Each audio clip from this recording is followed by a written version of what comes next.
And joining us now is Caloocan Representative and Senior Deputy Minority Leader Edgar Erice, one of the longtime advocates of an anti-political dynasty law. Magandang umaga po sa inyo. Welcome to Morning Matters. Good morning, Gretchen. Good morning sa mga listeners ng iyong program. In the middle of this crackdown on corruption at sa gitna po ng panawagan ng taong bayan na mas mapabilis ang gulong ng hustisya, ito po ang isa sa mga sinusulong ng Speaker, yung Anti-Political Dynasty Bill. Given that he has about 16 relatives in government, do you believe this call? Do you believe this push? Because also of the reality surrounding how this could actually go through and pass through the House. Your thoughts? Well, I've been fighting political dynasties for more than 40 years. This is my 5th term in Congress at ito na rin yung panlimang ulit kong sinusumite yung anti-political dynasty bill sa Kongreso. Pero ngayon lang may isang speaker na sumuporta. So I have high hopes on Speaker Boji. Nagkausap kami, minsan sinabi ko nga sa kanya na ang solution sa problema natin talaga ay political reforms. At ang pinaka ugat ng korupsyon dito sa ating bansa ay yung papataba na political dynasties. Of course, there are good political dynasties, pero they are more of an exception rather than the rule. Kasi sabi ko nga, I've been in my city, I fought for political dynasties. Buti nga, buhay pa ako. Pero talagang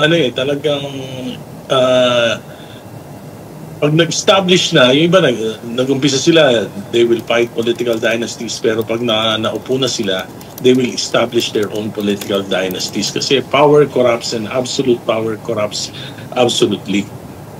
Kaya ngayon, nangyari, positions are inherited, not earned. Yan yung isang pinakamalaking problema. Mag-aama, mag-aasawa, magkakapatid, sila-sila na lang. Pagka ganyan, wala nang check and balance. Paano mo imbestigahan yung kadugo mo? Oo nga ho, pero why do you believe, do you believe that the Speaker could push through with this, knowing that he is closely associated to the former Speaker and to many other leaders who have been produced of political dynasties? Isn't this just a gesture that, is a popular move, a populist move? You cannot fool the people Kaya, especially now, kasi alam mo, we are in a deep political crisis. Not just political crisis, economic and moral crisis. We are near collapse. And ano yung solutions? Ano ba? Military junta, di lalong magiging unstable yung government natin. Yung Chacha, wala na yan dahil malapit na eleksyon, it will be more of a suspect. Then, kung papalit naman si BP Sara kay BBM, mag-resign si BBM, yung panawagan na ganyan, ano mangyayari? Maghihigantihan lang. Wala rin namang mababago sa sistema. Magbabalimbingan lang yung mga dynasties. So, ang solution talaga, political reforms. At naniniwala ako kay Speaker Boji dahil kahapon, mabilis na gumulong yung aming bill ni Senator Laila De Lima, yung creation of an independent commission against corruption in infrastructure. So we hope na before the end of the session, before the Christmas break, matatapos namin yung ICI. So it seems na talagang sincere si Speaker Boji. Alam mo, napag-alaman ko na dahil nakasama ko na si Speaker Boji nung 2001 to 2004 Congress. Napag-alaman ko sa mga mutual friends namin na talagang nito nakaraang elections, ayaw niya na tumakbo. Pinipilit lang siya ng kanyang mga supporters sa Isabela. Gusto niya na lang nandun sa Isabela. Pero ang nangyari, tumakbo siya, nanalo siya, ngayon naging speaker pa. So maybe it's a meron siyang pwedeng gawin sa ngayon na isulong yung mga political reforms, not just the anti-political dynasty bill, but also yung law against turncoatism at yung campaign finance reform. Siguro ito yung pwedeng kapalit ng kasalanan ng Kongreso sa mamamayan dun sa nangyaring corruption sa flood control. Palagay ko dapat ang ipalit dito yung talagang genuine political reforms that will have a lasting effect rather than sabi magpakulong okay yan pero dapat due process pero dapat political reforms, yun ang dapat, yun ang madali. Kung gugustuhin namin kaya-kaya na namin yung chacha matagal yan maproseso within the framework of the 1987 Constitution. Magagawa namin dito mga political reforms na ito.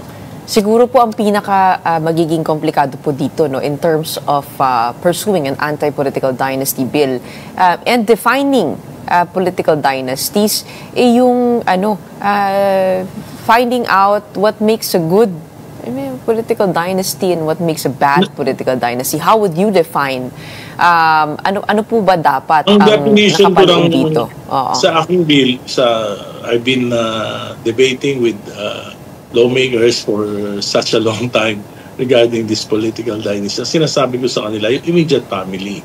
Dapat talaga at least third degree, yung asawa, kapatid, anak, apo, hindi dapat. Kasi sabi nga nila, paano kung magkakaaway, maglalaban, pagka yung pamilya mo immediate, hindi mo kaya na pamunuan, wala kang karapatan para mamuno sa pamilya natin. Third degree ho, ibig sabihin, hanggang saan po yun? First, kapatid, cousin? Kapatid.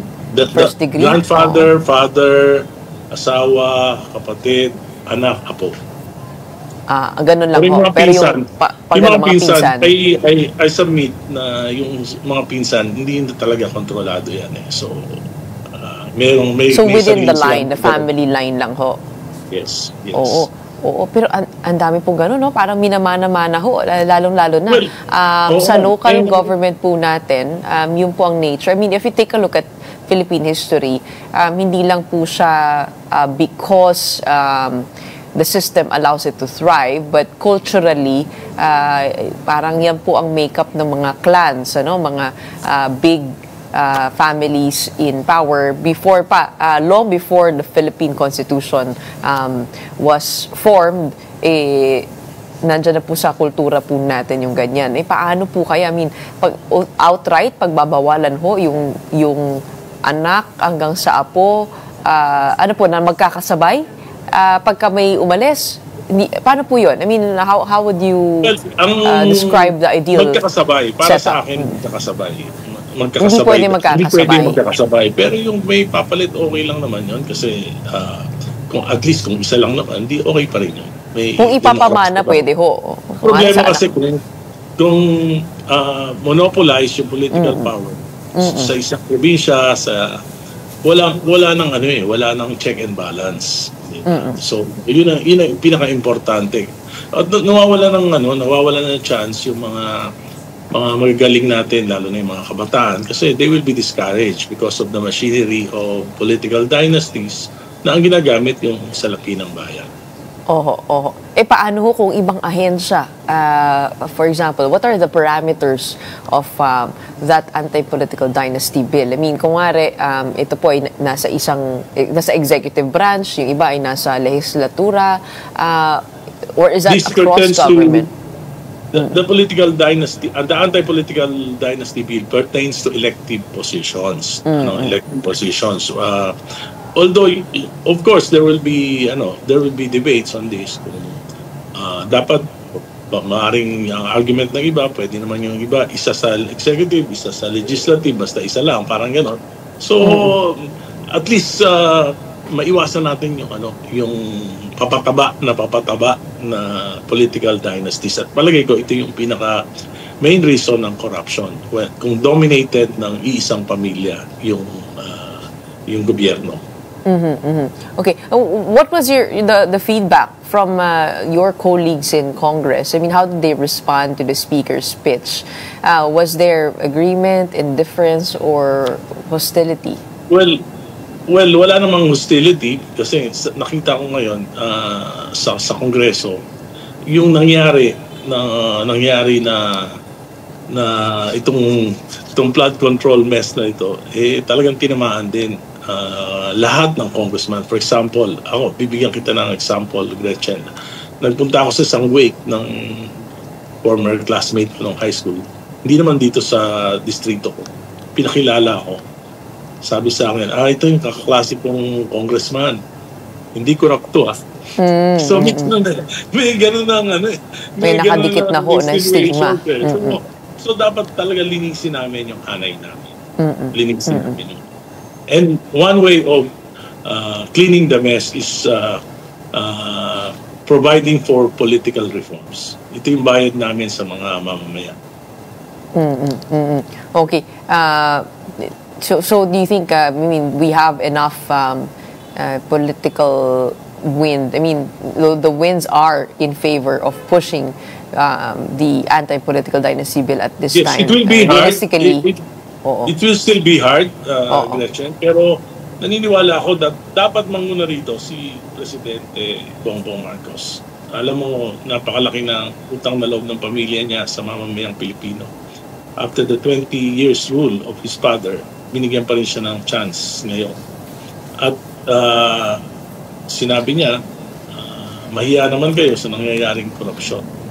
At ang ugat, punot dulo na malaki ng korupsyon ay political dynasties. Palagay ko, dapat tularan niya si Speaker Bo GT against family interests ay ilagay niya na sa legislative agenda niya yung anti-political dynasty. Even Vice President Sara. Ngayon, parang aso't pusa sila nag-aaway. They run under a platform of unity. Ngayon, yung bawat kampo nila, yan yung nakikitang ehemplo ng mga kabataan. Siguro they owe it to the people na magkaisa sila for political reforms. Actually, pag tinignan niyo yung pamilya ng presidente at vice-presidente, doon pa lang parang magkakaproblema na ho. Kasi si President Marcos, kapatid niya, si Senator Amy Marcos, and paano po yan? Magtatalo po sila kung sino mananatili sa gobyerno. Si vice-presidente rin, ganun din po, yung kapatid niya na mayor at congressman. Paano ho yun? Yan nga po ang hamon ko kay Presidente at kay Vice President. Sadya bang mahal niyo yung bayan o naglalaban lang kayo for political supremacy? Ganon din sa mga senador.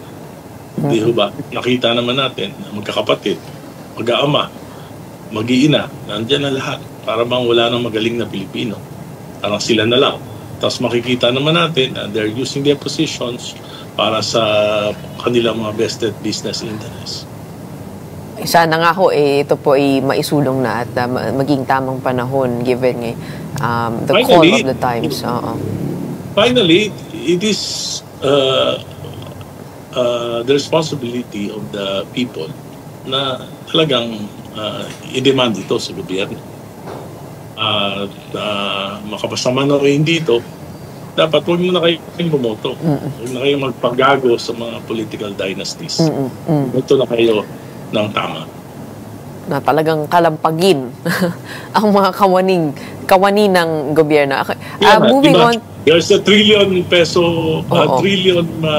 march on November 30, di ba? May mga instead of just asking for heads ng mga corrupt, mas permanente itong paghingi ng anti-political dynasty, anti-third cultism, campaign finance reform.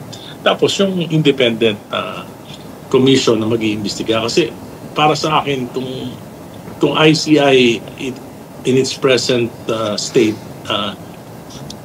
it cannot hindi nito kaya na yung mga manipulations and influence ng mga allies ng presidente, baka nga may kamag-anak pa, hindi kaya itong yung they cannot withstand. So sa palagay niyo ho, mahina itong yung ICI? mahina Sa po ngayon, yung current mahina, ICI. sobrang walang pangil yung ICI. That's why even the members of the ICI, even the Attorney Hosafa has expressed na dapat talaga may mga powers na maibigay sa kanila Congress. Speaking of mahina in terms of what it can do. Well, walang content do you agree powers. with the composition of the body? O kailangan po ba maging appointed ito o maging... It should be funded by the national government. May sariling tao, may contempt powers, subpoena powers, at dapat bigyan sila ng karapatan for yung sa whole departure order, makapag-issue ng whole departure order, buksan yung mga records ng Commission on Audit, ng mga agencies, even the ledgers and financial statements of contractors. Ito yung nakalagay lahat dun sa proposal namin. And yung first hearing kahapon, tomorrow magkakaroon kami ng second hearing. Hopefully, ipadala namin next week sa plenary for second reading. Pero in terms of the composition of the commission, do you think that there should be a new body that isn't appointed by the president to at least ensure fairness in the investigations? Of course, ang presidente naman talaga ang mag-a-appoint kahit na dito sa legislated na ICI. Presidente talaga siya yung may kapangyarihan para mag-appoint ng mga miyembro nito, chairman nito. Pero meron kaming ginawang parameters at ginawa namin 5. May mga representatives, for example, yung non-government organizations, civil society. Ako nga, may proposal na there should be a former legislator para mag-guide ang ICI on the process of budget authorization.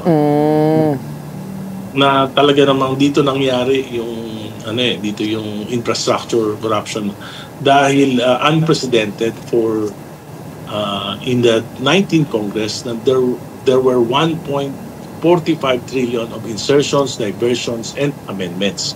Irregular yung ganyang kalaki dahil I've been in Congress for quite some time. Noong panahon ni Pinoy, 1 billion nga lang yung medyo mapalitan, nagwawala na si Pinoy, nagagalit na dahil ito yung President's budget. It's not a congressional budget. Dapat kami nag-authorize lang. At hindi ba iwasan yung insertions pero hindi ganitong kalaking magnitude. Okay. And speaking of the rallies, the upcoming rallies this coming November 30, at meron pa po this coming weekend. Yes. Sabi nga ho na by the INC, what do you expect to happen? I mean, meron po mga nilabas na mga pangalan na maaari daw o binabantayan ng gobyerno ngayon na maaaring mag-lead to some sort of coup d'etat. I mean, what are your thoughts about the upcoming rallies?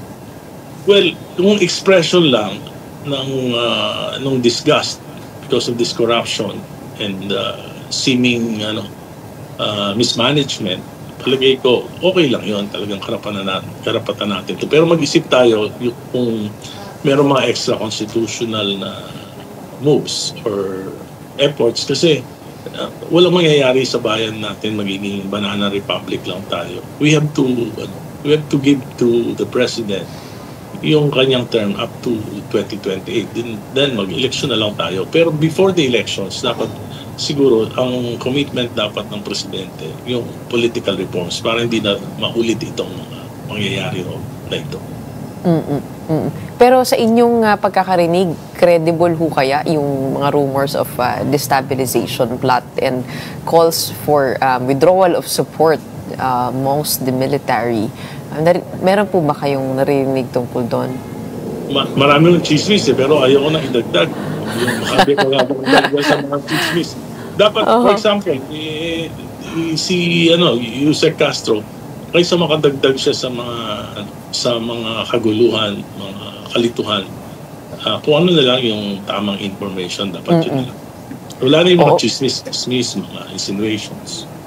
Pero kahapon no, nandito po si Chavit Singson, na doon po sa The Big Story, isa po naming programa. Sabi po niya, he was openly calling on the president to resign and to be replaced by a caretaker government known as a council or a junta. At sabi po niya, tsaka na lang, kumbaga parang maghalal ulit ng isa pang o bagong pinuno. I mean, ano pong thoughts niyo doon? Hindi po ba medyo bordering on sedition na ho yun? Hindi. Kaya nga, who is Chavit Singson to dictate to the people? He's not even an elected official. So, dapat siguro tingnan natin yung long-term na kalagayan ng bansa natin. Huwag naman tayo maging banana republic. We should yung calling for the resignation, hindi naman seditious yan, kung yung opinion niya, pero yung calling for a junta, tingin ko hindi tama yan dahil may process naman tayo. Magre-resign yung presidente, may vice president. Pero just the same, kung magre-resign yung nung nakaraan, kung tatandaan nyo, nung nag-resign nung declare na resigned si Presidente Erap, tapos si GMA naging presidente. Day one, na kagad gulo na kagad. Yan yung mangyayari. Especially now, napakabilis ng panahon natin. Magkano na ang dollars natin? Na yata, almost 60. Yung lahat ng foreign investment natin na-establish ni Pinoy, about $7 billion US dollars during his time. Yung net inflow, ngayon outflow 7 billion, wipe out lahat. Nakita naman natin ang PSA ano ngayon 5,600 base points. Lowest since since the pandemic. Diba? So nandiyan na lahat nung huwag naman nating dagdagan pa yung economic crisis. Kawawa yung mga ang magsasuffer naman ito, hindi yung mga may ingay dyan na mga politiko, kundi yung mga walang kalaban-laban. Okay. Bilang panghuli, Congressman, wala po bang posibilidad na yung flood control probe ay mabuksan muli sa House of Representatives, given na marami pa pong anggulo dito, hindi lang po yung ating kumbaga the role of our lawmakers in it, meron din po tayong side ng COA, meron po tayong side ng DPWH, side ng kung paano ma-empower ang LGU. Hindi po ba titignan niya ng Kongreso muli? Wala na po ba tsansa? Hindi, ang aming position dyan, we cannot investigate ourselves. Imagine, naggaling sa amin yung mga insertions, diversions, amendments in the 19th Congress. At almost majority ng mga representatives ngayon came from the 19th Congress. So, mahirap naman, parang baka maging self-serving investigation. I'd rather defer to the ICI or sa Blue Ribbon, although sa Blue Ribbon naman so also meron in 2025 GAA natin meron 142 billion pesos na insertions yung mga senador.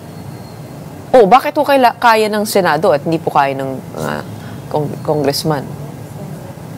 Well, siguro kasi yung Senate President at yung Chairman of Blue Ribbon Committee were not members of the 19th Congress. Okay. Loud and clear. Okay. Maraming salamat po for answering our questions today and for helping us understand the latest from the House of Representatives. We have Caloocan Representative and Senior Deputy Minority Leader Edgar Erice. Thank you.